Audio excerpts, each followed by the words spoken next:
अब बात करते हैं थ्री किंगडम क्लासिफिकेशन की। लास्ट लेक्चर में हमने देखा था classification given by Aristotle, two kingdom classification given by Linnaeus. अब थ्री किंगडम क्लासिफिकेशन में क्या चेंजेस हुए? तो three kingdom classification was given by scientist Ernst Haeckel. नाम याद रखना है आपको साइंटिस्ट का, अर्नेस्ट हैकेल। अब थ्री किंगडम क्लासिफिकेशन में क्या हुआ कि two kingdoms remained as it is, kingdom Plantae and kingdom animalia. बस एक न्यू किंगडम को अर्नेस्ट हैकेल ने ऐड किया, दैट इज प्रोटिस्टा। अब यहाँ पे सिर्फ ग्रुप के कुछ मेंबर्स को रीशफल किया गया है। प्लांटी के जो टू किंगडम क्लासिफिकेशन में प्लांटी के कुछ मेंबर्स थे उनको निकाल कर प्रोटिस्टा में ऐड किया है। एनिमेलिया के कुछ ग्रुप्स थे उनको निकाल कर यहाँ से प्रोटिस्टा में ऐड किया है। तो अब कौन कौन से ग्रुप है? तो under Protista bacteria, diatoms, fungi, protozoa. Two kingdom classification में क्या था कि जो बैक्टीरिया था वो किसके अंडर था? Kingdom Plantae. लेकिन थ्री किंगडम क्लासिफिकेशन में अगर आपसे पूछा गया तो bacteria is placed under Protista, diatoms placed under Protista. फिर से फंजाई की अगर बात करें तो in two kingdom classification fungi was placed under Plantae, but according to three kingdom classification it is placed under kingdom protista.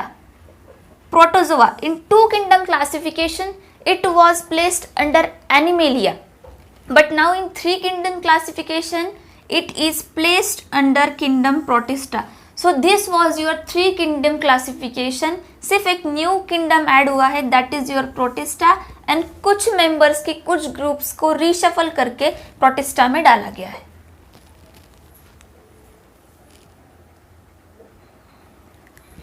अब बात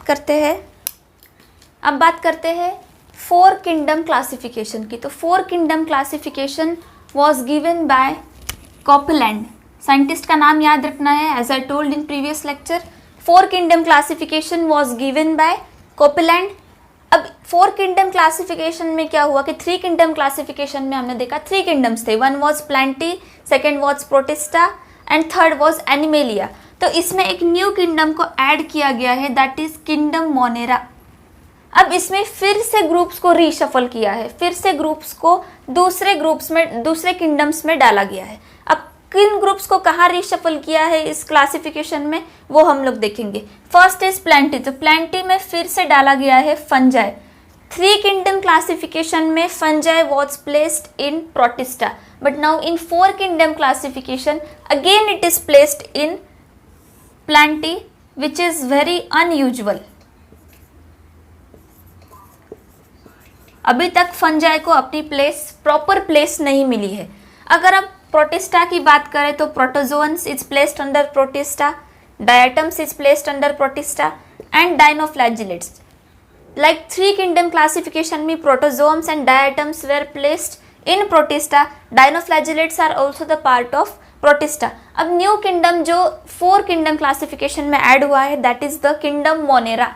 अब किंगडम मोनेरा में किसे ऐड किया गया है? तो किंगडम मोनेरा में प्लेस किया गया bacteria, cyanobacteria and your archaebacteria. तो ये जो बैक्टीरिया के टाइप्स है सारे बैक्टीरिया को इन्होंने एक अलग किंगडम दे रखा है, that is the kingdom Monera. ये एक स्पेशल किंगडम बोल सकते हैं जिसमें bacteria are the sole members, जिसमें सारे बैक्टीरिया को प्लेस किया गया है, बैक्टीरिया, साइनोबैक्टीरिया, आर्कीबैक्टीरिया।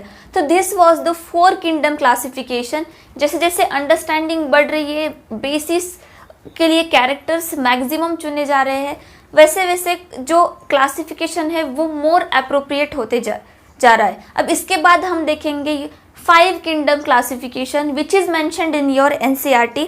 और फाइव किंगडम क्लासिफिकेशन मेन है जिसे हमें पढ़ना है क्योंकि अकॉर्डिंग टू एनसीईआरटी उस पर क्वेश्चंस पूछे जाते हैं। For your knowledge you can just once learn three kingdom and four kingdom classification. सिर्फ साइंटिस्ट का नाम ध्यान में रखना है और कौन से ग्रुप में कौन से मेंबर्स को डाला गया है, इट इज़ इनफ।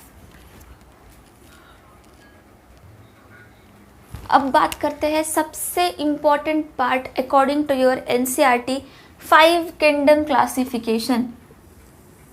ये क्लासिफिकेशन आपको एकदम अच्छे से पढ़ना है, बिकॉज इस पे अगर PYQs अगर आप सॉल्व करते हो तो PYQs में आपको इससे रिलेटेड ऑलरेडी क्वेश्चंस मिल जाएंगे, and after attending this lecture you will able to solve any question related to basic classification.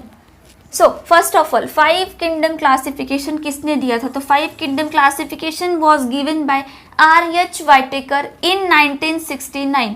यहाँ पे ईयर आपको याद रखना है because it is mentioned in your NCERT. जो ईयर्स NCERT ने दिए हैं वो हमें याद रखना है.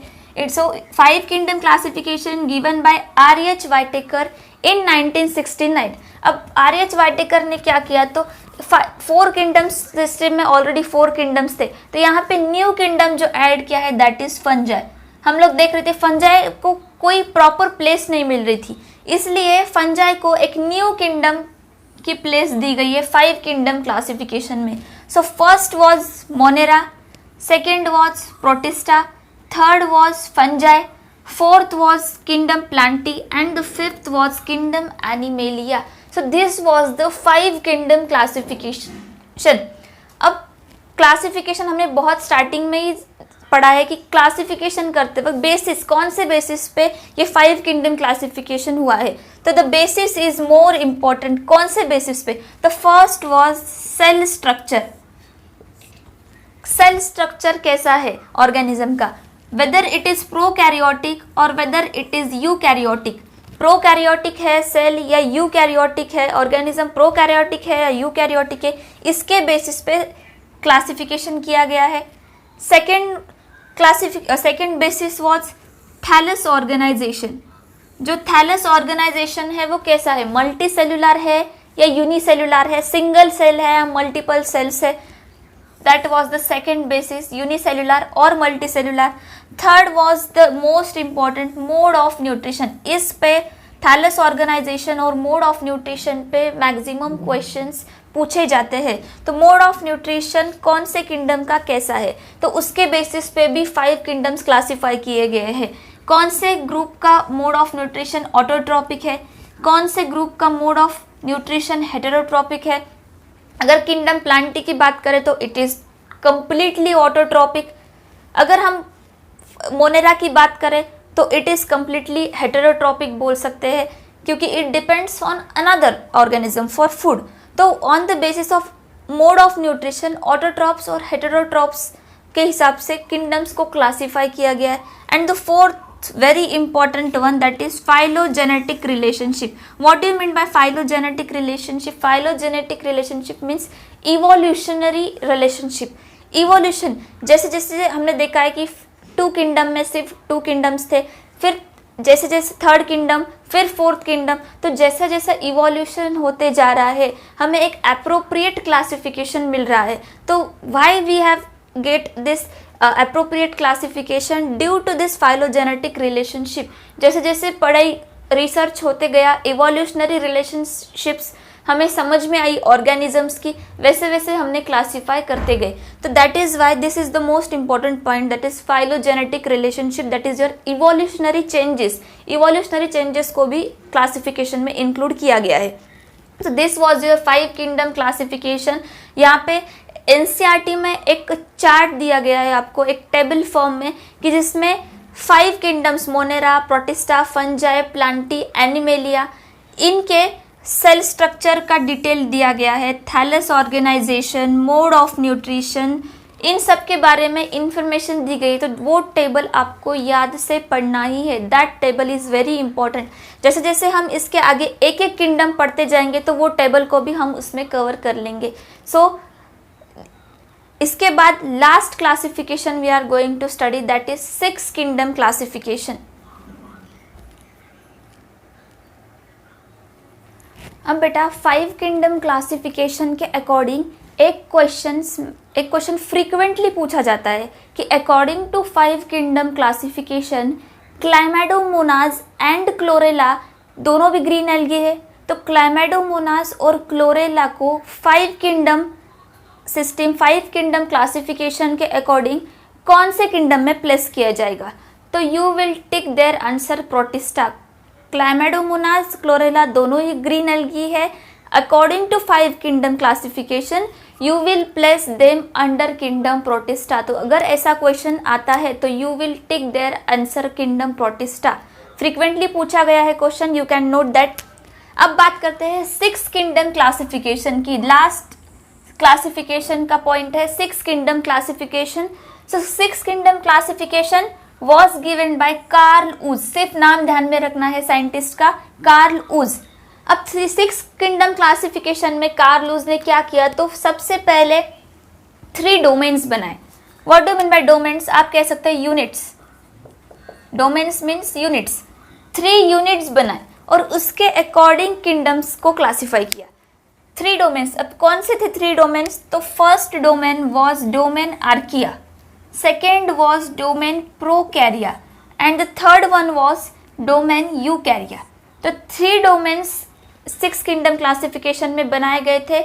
अब सबसे पहले डोमेन में किसे प्लेस किया गया था, तो kingdom archaebacteria. This was the first kingdom under domain Archaea. This was the Archaebacteria.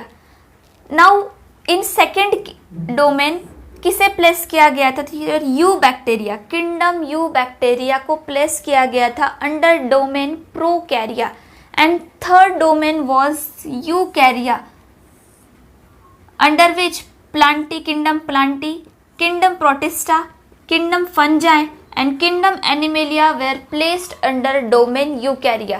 So according to 6 kingdom classification, 3 domains were made: archaea, domain prokarya, domain eukarya.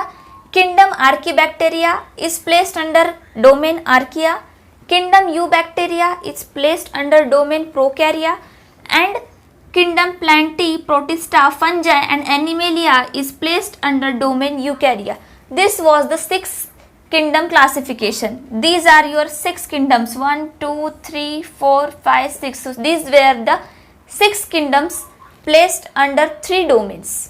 In next lecture we will study the first kingdom, that is the kingdom Monera, which is also known as the kingdom of bacteria, or we can say the bacteria are the sole members of the kingdom Monera. So in next lecture we are going to cover kingdom Monera.